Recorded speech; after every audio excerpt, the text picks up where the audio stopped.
இந்த பயங்கரவாத தடை சட்டம் என்பது யாருக்கு எதிராக பயன்படுத்தப்படுகின்றது என்பதை நாங்கள் மிக உன்னிப்பாக அவதானிக்க வேண்டும். பயங்கரவாத தடை சட்டம் உருவான நாளில் இருந்து இந்த நாட்டிலே போராடி கொண்டிருப்பவர்களை அடக்குமுறை செய்வதற்காக தொடர்ச்சியாக பயன்படுத்தப்பட்டுக் கொண்டிருக்கிறார். இன்று வரை பயன்படுத்திக் கொண்டிருக்கின்றார். இன்று ஷொஹைல் என்கின்ற நபர், ஜலீல் என்கின்ற நபர், ருஸ்தி என்கின்ற 3 முஸ்லிம் நபர்கள் பயங்கரவாத தடை சட்டத்தில் இந்த அரசு வந்த பிறகு கைதாகி இருந்தார்கள். இவர்கள் யார்? பலஸ்தீன் மக்களுக்கு ஆதரவு தெரிவித்து இஸ்ரேலுக்கு எதிர்ப்பு தெரிவிக்கின்ற முஸ்லிம் மக்கள் பயங்கரவாதிகளாக இந்த அரசின் கண்ணுக்கு தெரிகின்றார்கள்.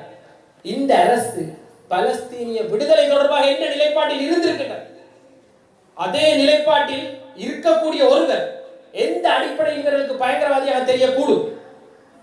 ஒரு அடக்குமுறைக்கு எதிராக, உலகத்தில் இடம்பெறுகின்ற மாபெரும் கொலைக்கு எதிராக, சிறுவர்கள் இறப்பதற்கு எதிராக ஒருவன் கொதித்தெழுவது, ஒருவன் போராடுவது, அதற்கு எதிராக வாசகங்களை சொல்வது எந்த ஊரில் பயங்கரவாதம் என்று வரையறை செய்யப்படுகின்றது.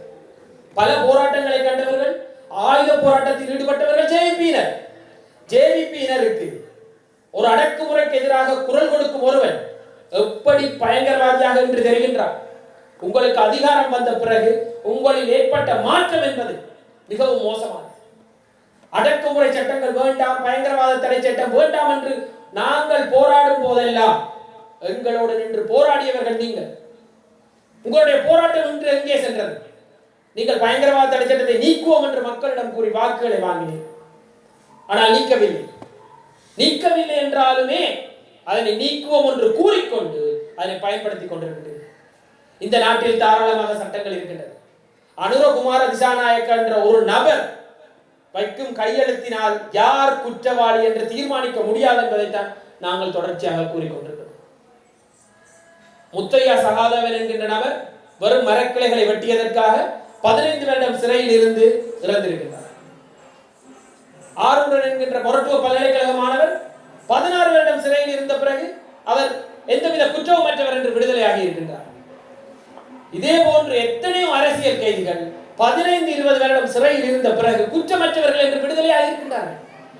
15-20 வருடத்தின் பிறகு ஒருவரை குற்றமற்றவர் என்று சொல்லி விடுதலை செய்யும் நிலையில் தான் பயங்கரவாத தடை சட்டம் இருக்கின்றது. ஒரு நிரபராதியை தண்டிக்கின்றது. இதுதான் மிக இலகுவாக பயங்கரவாத தடை சட்டம் தொடர்பாக நாங்கள் கூறக்கூடிய விடை.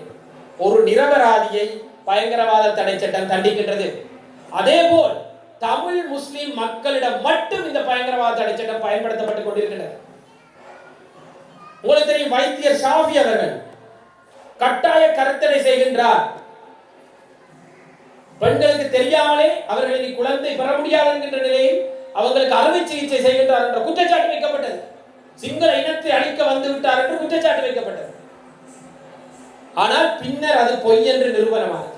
இதேபோல் சுகாதார அமைச்சர் ஹேலி ரம்புக்வெல இந்த நாட்டினுடைய மக்களை கொலை செய்வதற்கு, இந்த நாட்டு மக்களை கொல்வதற்கு பாக்டீரியாக்கள் அடங்கிய, உப்பு நீர் அடங்கிய மருந்துகளை இறக்குமதி செய்து கொடுத்திருக்கின்ற புற்றுநோயாளர்களுக்கு. இது தீவிரவாதம் இல்லை. இவர்கள் பயங்கரவாத தடை சட்டத்தில் கைதாக மாட்டார்கள். பிள்ளையான் இனிய பாரதி பயங்கரவாத தடை சட்டத்தில் கைதாக இருக்கின்றார்கள்.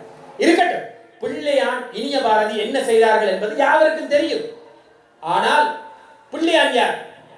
யாரினுடைய ஒத்துழைப்பு, யாரினுடைய வழிகாட்டலில், யாரினுடைய பங்களிப்பில் பிள்ளையான் இயங்கிக் கொண்டிருந்தார்? ராஜபக்சர்களுடைய பங்களிப்பில் இயங்கினார் என்பது குழந்தைகளுக்கு கூட தெரியும். பிள்ளையானை கைது செய்வதென்றால் ராஜபக்சர்களை ஏன் பயங்கரவாத தடை கைது செய்ய முடியாமல் இருக்கின்றது? இனிய பாரதி மஹிந்த ராஜபக்சவினுடைய செயலாளராக கடமையாற்றி இருக்கின்றார், பிரத்யேக செயலாளராக. இந்த ஆயுதத்தை வைத்திருக்கின்ற குழுக்களுக்கு அதிகாரங்களை கொடுத்து, ஆயுதங்களை கொடுத்து கொலை செய்ய தூண்டியது யார்? யாருக்காக இவர்கள் இந்த அரசியல் கொலைகளை நிகழ்த்தினார்கள் என்பதை முதலில் நாங்கள் சிந்தித்து பார்க்க வேண்டும். இந்த கொலைகளுக்கு பதில் வேண்டும். இந்த கொலைகளின் பின்னணியில் யார் இருந்திருக்கின்றார்கள் என்று தெரிய வேண்டும் என்று உள்துறை அமைச்சர் மிக தெளிவாக கூறுகின்றார். ஈஸ்டர் தாக்குதல் தொடர்பாக அனைத்து விடயங்களும் தெரியும். பிள்ளையானுக்கு எப்பொழுதோ தெரிந்திருக்கின்றது. பிள்ளையான் யாருக்காக ஈஸ்டர் தாக்குதல் நடத்தி இருக்க முடியும்? தாஜ் ஹோட்டலில் இருந்து ஏற்கனவே தகவல் சென்றிருக்கின்றது. எனவே பயங்கரவாத தடை சட்டம் என்பது குற்றவாளிகளாக இருந்தாலும் யார் மீது பிரயோகிக்கப்படுகின்றது என்கின்ற விடயத்தில் நாங்கள் பெரும் தோல்வியை சந்தித்திருக்கின்றோம். எந்த ஒரு அரசு அதனை உண்மையாக யார் மீது பிரயோகிக்க வேண்டும் என்றால் பிரயோகிக்க மாட்டார். எனவேதான் இது ஒரு அடக்குமுறை சட்டமாக நாங்கள் பார்க்கிறோம். இந்த சட்டம் இருக்கவே கூடாது. இந்த சட்டம் ஒரு அடக்குமுறையான சட்டம். இது அப்பாவிகளை கொள்கிறது. இந்த சட்டம் வேண்டாம் என்று நாங்கள் தெளிவாக குறிப்பிடுகிறோம். இந்த சட்டத்தை நாங்கள் நீக்க வேண்டும். இந்த சட்டம் இருக்கவே கூடாது. இதுதான் எங்களுடைய முடிவு. பயங்கரவாத தடை சட்டத்துக்கு முடிவு கட்டுவோம். பயங்கரவாத தடை சட்டத்தை இந்த நாட்டில் இருந்து அகற்றுவோம். அதுவரை நாங்கள் ஓய மாட்டோம். பயங்கரவாத தடை சட்டத்துக்கு முற்றுப்புள்ளி வைக்கும் வரை எங்களுடைய போராட்டம் முடிவு பெறாது. எங்களுடைய போராட்டத்தின் ஊடாக இந்த பயங்கரவாத தடை சட்டம் இல்லாமல் ஆக்கப்படும். தமிழ் அரசியல் கைதிகள் விடுதலை செய்யப்படுவார்கள். பயங்கரவாத தடை சட்டத்தில் தடுத்து வைக்கின்ற அப்பாவிகளை நாங்கள் விடுதலை செய்வோம். குற்றவாளிகளுக்கு சரியான சட்டங்கள் இந்த நாட்டில் இருக்கின்றது. அவற்றை தான் பயன்படுத்த வேண்டும். நீதித்துறை தான் யார் குற்றவாளி என்று தீர்மானிக்க வேண்டும். ஒரு மனிதனுடைய கையெழுத்து தீர்மானிக்க முடியாது என்பதை நான் இன்று ஆணித்தரமாக கூறிக்கொள்கிறேன். ගරු රාමලිංගම් චන්ද්‍රසේකර ඇමතිතුමා ඔබතුමාට විනාඩි 6ක කාලයක් ලැබෙනවා. நன்றி உறுப்பினர் அவர்களே. விசேடமாக இன்று இந்த உயிர்த்த ஞாயிறு தாக்குதல் சம்பந்தமாக விவாதம் இடம்பெறுகின்றது. இவ்வாறான விவாதம் இடம்பெறுகின்ற பொழுது இதில் ஒரு விடயத்தை முதலாவதாக நான் ஒன்றை சுட்டி காட்ட வேண்டும். அதாவது எங்களுடைய இன்னைக்கு கத்தோலிக்க மதத்தினுடைய கார்டினல் மெல்கம் ரஞ்சித் அவர்களுக்கு முதலாவது எனது சார்பாக நன்றியை நான் சொல்லியாக வேண்டும். ஏனென்றால் இந்த விசேடமாக இந்த தாக்குதல் இடம்பெற்று நாடு அமைதி இழந்திருந்த போது நாட்டில் அன்றைய காலகட்டங்களில் ஒரு வன்முறை வெடித்து விடுமோ என்கின்ற ஒரு நிலைமை ஏற்பட்டிருந்த பொழுது அந்த கொலைகளுக்கு எதிராக பழி வாங்கும் படலம் தொடர்ந்து மீண்டும் ஒரு இரத்த கலரியை உருவாக்கிவிடுமோ என்கின்ற ஒரு நிலைமையில் இருந்து எமது நாட்டு மக்களை சாந்தப்படுத்திய, எமது நாட்டு மக்களுடைய அமைதியை நிலைநாட்டிய ஒரு பிரதான ஒரு தலைவராகவும் மத தலைவராகவும் திகழ்கின்றவர் கார்டினல் மெல்கம் ரஞ்சித் அவர்கள். அப்போ அந்த வகையில் முதலாவது அந்த நிலைமையிலிருந்து எங்களை மீட்டெடுத்திருக்கிறார் என்பதை நாங்கள் சொல்லிக்கொண்டு, இரண்டாவதாக எங்களுக்கு எல்லோருக்குமே தெரியும் இந்த ஜூலை மாதம், இது இன்றைக்கு விவாதிக்கப்படுகின்றது ஜூலை மாதம். அப்போ இந்த ஜூலை மாதம் என்பது உண்மையிலேயே இலங்கை சரித்திரத்தில் ஒரு இடம் பிடித்திருக்கின்ற மாதம் என்றால் மிகையாகாது.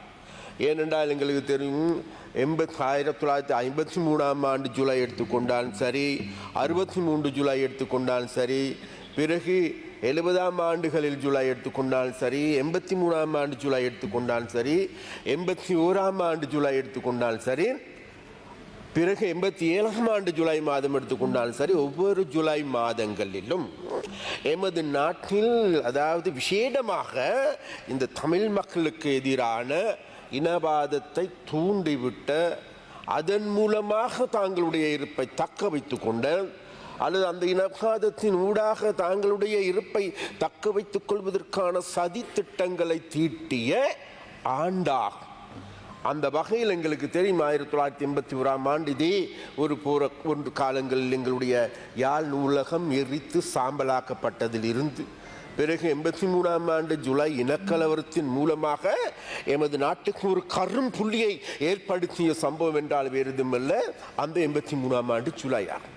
அப்போ அந்த வகையில் அதிலிருந்து கூட இன்னும் நாங்கள் மீளாத மக்களாகவே இருக்கும். இன்னமும் கூட அந்த பழி எங்கள் மீது எமது நாட்டின் மீது சுமத்தப்பட்டு கொண்டே இருக்கின்றது. அபகரான நிலையின் தான் எங்களுக்கு எல்லோருக்கும் தெரியும். இந்த உயிர்த்த ஞாயிறு தாக்குதல் என்பது 2019ஆம் ஆண்டு என்பது அபான ஒரு எங்களுடைய இதயத்தினுள்ளே ஒரு துளையிடப்பட்ட ஒரு சம்பவமாகவும் அல்லது அவ்வாறான ஒரு நிகழ்வாகவுமே இந்த நிகழ்வை பார்க்கக்கூடியதாக இருக்கின்றது உறுப்பினர் அவர்களே. அதனால் விசேடமாக நான் சொல்லிக்கொள்வது வேறு எதுவும் அல்ல.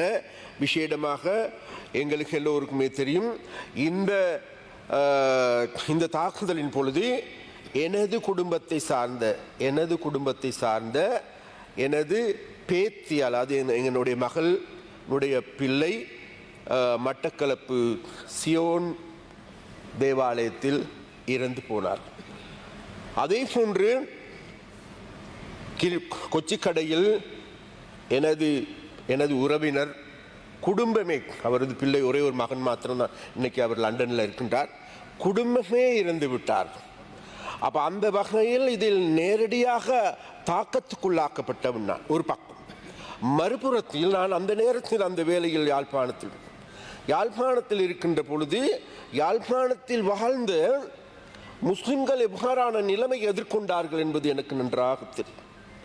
பாரியது ஒரு அபாயகரமான ஒரு கவலைக்கிடமான நிலைமையை முஸ்லிம்கள் எதிர்கொண்டார்கள்.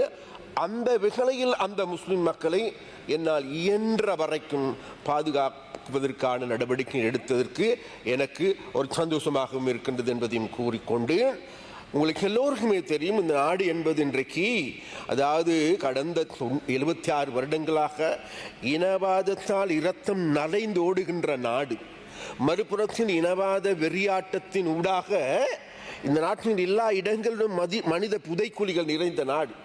இன்றைக்கு 200 வருடங்களுக்கு முன்பு இந்தியாவிலிருந்து எங்களுடைய பரம்பரை இலங்கைக்கு வருகின்ற பொழுது அன்று தலைமன்னாரில் இறக்கிவிட்டு சென்றவர்கள் நாடு முழுவதும் நடை பாதையாக மத்திய மலைநாட்டுக்கு வருகின்ற வழியில் நூற்றுக்கணக்கானோர் பசியாலும் நோயாலும் நொடியாலும் செத்து மடிந்தார்கள் என்று கூறப்படுகிறபடியானால் உடல்களை தோண்டி எடுப்போமாக இருந்தால் இன்னைக்கு நாடு முழுவதும் இந்த நாட்டுக்கு அந்நிய செலவாணி ஏற்றி கொடுக்கின்ற தோட்ட தொழிலாளர்களுடைய எங்களுடைய உடல்கள் சிதைக்கப்பட்டிருக்கின்றது என்பதையும் கூறிக்கொள்வதோடு, பிறகு எங்களுக்கு எல்லோருக்குமே தெரியும் 1971 ஆண்டும் சரி, 89 ஆண்டும் சரி, 815 ஆண்டு வெள்ளச போராட்டத்தை எடுத்துக்கொண்டாலும் சரி, பிறகு 30 வருடங்களுக்கு மேலாக எங்களுடைய யுத்தம் எடுத்துக்கொள்ளும். இந்த யுத்தத்தின் மூலமாக முழு நாட்டு முழுவதுமே இவ்வாறான எலும்பு கூடுகள் நிறைந்த நாடாக இருக்கின்றது. அதனால் நாங்கள் சொல்லுகின்றோம், அந்த எலும்பு கூடுகள் நிறைந்த நாட்டில் இருந்து நாளைக்கு நல்லது ஒரு நாட்டை உருவாக்குவதற்கு மீண்டும் அவ்வாறு எலும்பு கூடுகள் உருவாகாத ஒரு நல்ல அரசாங்கத்தை, நல்லது ஒரு சமுதாயத்தை எங்களுடைய பிள்ளைகளுக்காக பெற்றுக் கொடுப்போம் என்று கேட்டுக்கொண்டு விடைபெறுகின்றேன். நன்றி, வணக்கம்.